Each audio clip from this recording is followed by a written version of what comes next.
After just putting the final touches on the Peugeot 205 build, the next build already landed on my doorstep from Ixocollections.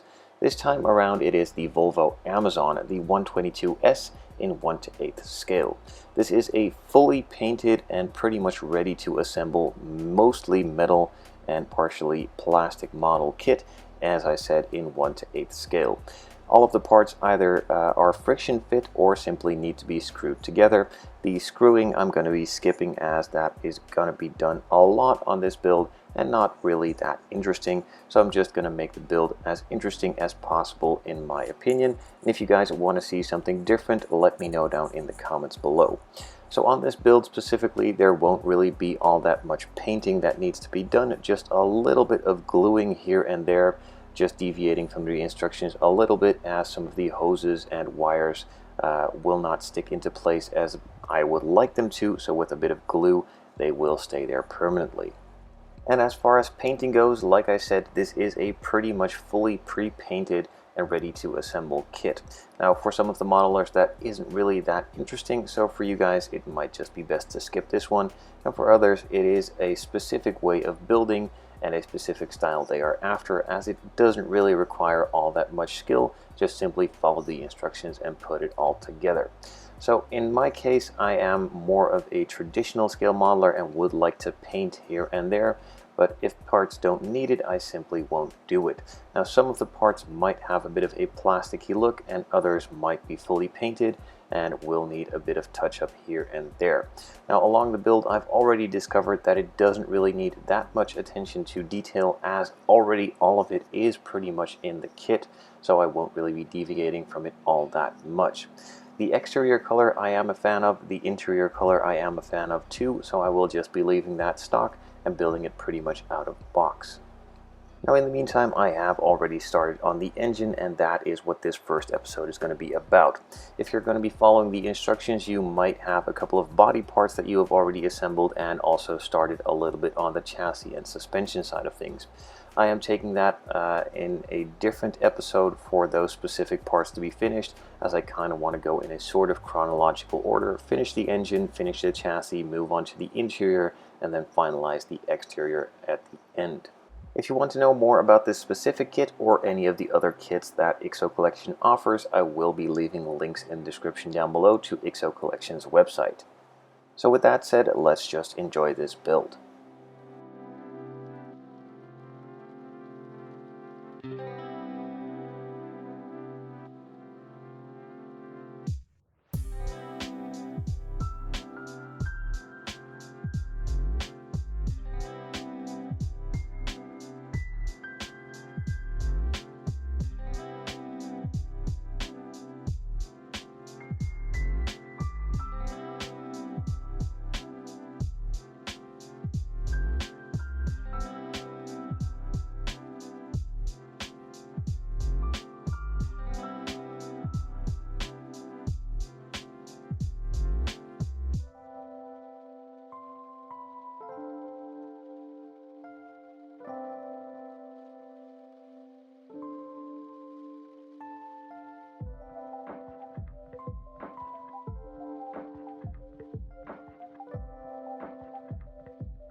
When assembling some of the pieces, the instructions can here and there be a little bit vague and therefore make it a bit more complicated to assemble all of these. Specifically when looking, I believe, at the throttle bodies themselves, some of the parts look a lot alike and are very tough to see in the instructions which ones needs to go where, so it is very much necessary to take very close attention to the instructions and follow them to the T.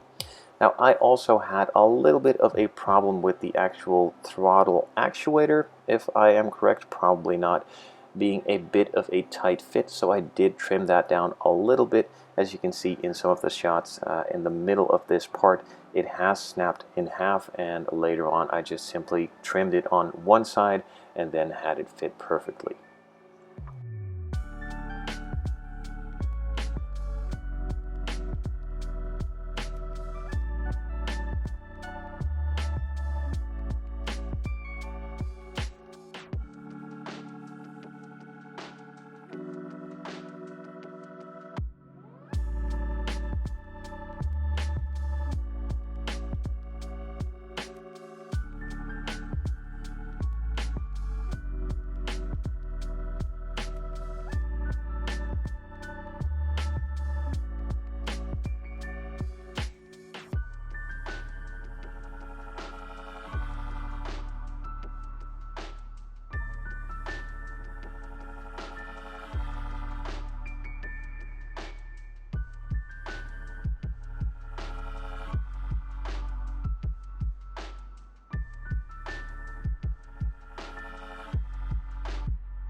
With the belt now snapped in place, that finishes the assembly side of the engine. Now there will be a couple more parts to be added once the chassis is completed and the engine bay comes on top of it as well, but that is all for a further stage in the build. The final thing that I wanted to do on this one is add a little bit of dirt, a little bit of depth, and a little bit of weathering at the same time. Some of these silver parts can look a bit plain, and even though they might look like separate parts, being the exact same color, it doesn't really show any shading, highlighting, or low lighting. And with a bit of Tamiya Panelline accent color, I want to create that effect and add that extra level of realism. I'm not going to go full dirty on the entire engine or the entire build even, just going to low and highlight some of the areas here and there for the final touches.